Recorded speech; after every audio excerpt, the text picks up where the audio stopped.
Hello everyone, welcome to my channel Pooja economics and this is Pooja Sarohar. तो कल हमने class +1 का सिलेबस डिस्कस किया था। तो आज हम हमारे चैप्टर की शुरुआत करते हैं। तो हम पार्ट 1 के हम इकोनॉमिक्स क्लास 11 इकोनॉमिक्स का पार्ट 1 कर रहे हैं, that is introduction of economics and statics. तो इसका ये सबसे पहला ही चैप्टर है। तो सबसे पहले हम इसका पार्ट 1 कर रहे हैं। तो आज हम इकोनॉमिक्स का डिस्कशन करेंगे। तो फर्स्ट ऑफ ऑल इकोनॉमिक का मीनिंग क्या होता है।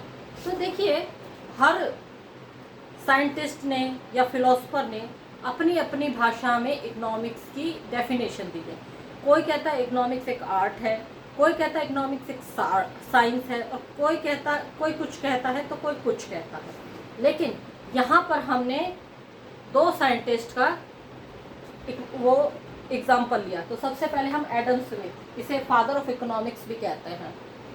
तो अब इसमें क्या है, एडम स्मिथ ने क्या डेफिनेशन दी है।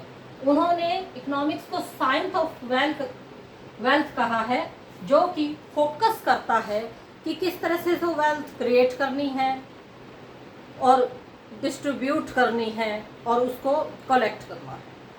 तो ये हमारे एडम स्मिथ साहब ने इसको साइंस के ऊपर ये डेफिनेशन दी है। तो अब देखिए, क्लास जो है वो बाइलिंगुअल चलेगी। Second one is Lionel Robbins. तो इन्होंने देखिए साइंस की क्या माफ कीजिएगा, इन्होंने इकोनॉमिक्स की क्या डेफिनेशन दी है। It is a science that examine human behaviour in a relation to scarce resource that have alternative use. कि सीमित साधनों का किस तरह से इस्तेमाल किया जाना चाहिए, वो हमारी रॉबिन्स ने जो है इसकी डेफिनेशन दी है। तो सबसे पहले, और जबकि सीधी सादी भाषा में कहा जाए तो इकोनॉमिक्स की डेफिनेशन देखिए क्या होती है। How to produce and how to distribute and how to create. सीधी सादी भाषा में इकोनॉमिक्स की डेफिनेशन ये होती है।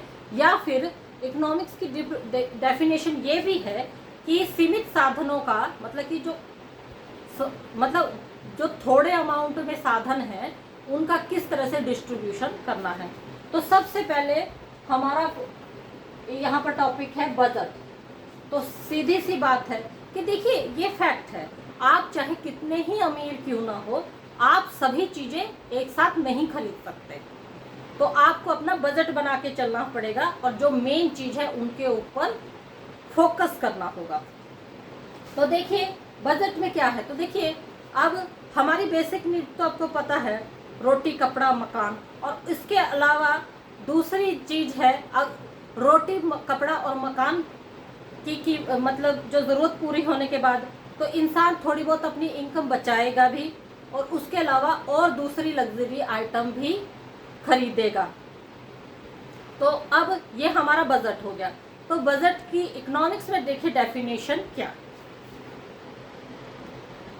तो हमारी इकोनॉमिक्स की जो माफ कीजिएगा, बजट की जो डेफिनेशन इकोनॉमिक्स में वो देखिए क्या होगी। वो होगी कि managing resource to satisfy various needs and want. मतलब अपनी जो भी तनख्वाह कह लीजिए, मतलब सीधी सादी भाषा में उस तनख्वाह को इस तरह से मैनेज करना है कि आपकी ज़रूरतें हैं वो सेटिस्फाइड हो जाए। तो उसको हमारी देसी भाषा में या फिर इकोनॉमिक्स की भाषा में बजट कहा जाता है। तो सबसे पहले अब जो है इकोनॉमिक्स की जो देखिए टर्म क्या है। तो सबसे पहले हम इसकी एक्टिविटी डिस्कस करते हैं। हमारे इकोनॉमिक्स की जो है वो एक्टिविटी क्या है। तो हमारे इकोनॉमिक्स में दो ही तरह की एक्टिविटी होती है, एक तो इकोनॉमिक्स एक्टिविटी और एक non economic activity. Economic activity वो होती है जिससे हमारे देश को जो है धन प्राप्ति यानी कि इनकम मिलती है।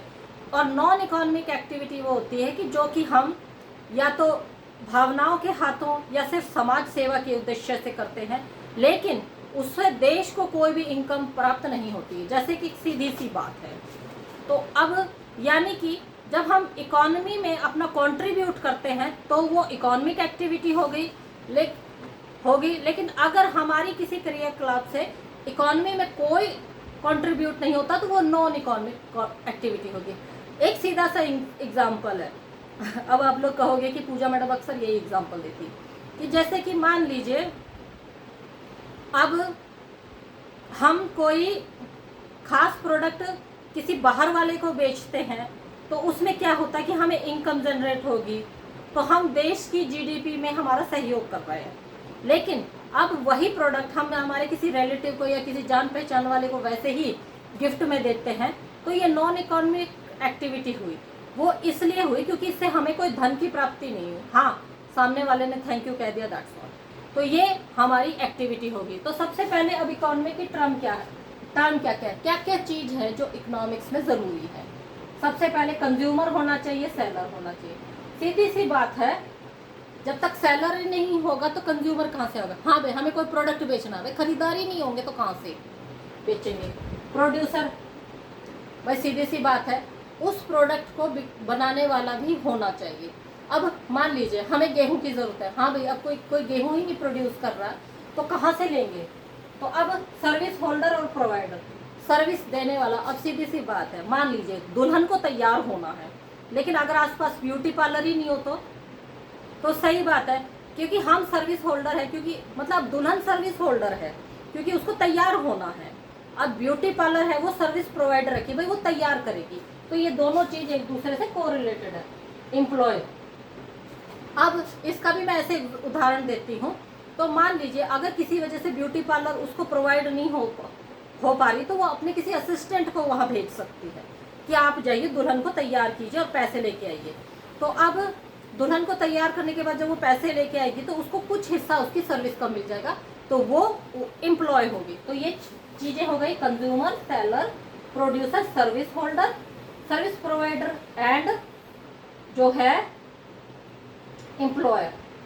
तो अब देखिए जो इकोनॉमिक है इसकी प्रॉब्लम क्या क्या है। अब देखिए इसमें ये प्रॉब्लम्स है। सबसे पहले तो सोर्सेज है वो लिमिटेड है, जैसे कुछ सोर्सेज है जो हमें लिमिटेड मिलते हैं। तो अब अनलिमिटेड वांट्स, जो सोर्सेज है वो तो अनलिमिटेड है लेकिन नहीं, वो सोर्सेज लिमिट है लेकिन जो वांट्स है वो अनलिमिटेड है। तो ऐसे सिचुएशन में चीज़ों के दाम बढ़ा दिए जाते हैं। तो अब अल्टरनेटिव, कई बार किसी चीज़ का हमें अल्टरनेटिव नहीं मिल पाता है। तो अब इकोनॉमिक में देखिए तीन ही मेन एक्टिविटी है जो होती है। अब मैंने आपको इकोनॉमिक एक्टिविटी बताई थी कि कौन सी चीज़ तो इकोनॉमिक एक्टिविटी है और कौन सी नॉन इकोनॉमिक, लेकिन तीन मेन इकोनॉमिक एक्टिविटी है जो आपको ध्यान रखनी चाहिए। सबसे पहले तो आ जाता है प्रोड्यूसर, सेलर और डिस्ट्रीब्यूटर। कंज्यूमर, सेलर और डिस्ट्रीब्यूटर, ये हमारे तीन,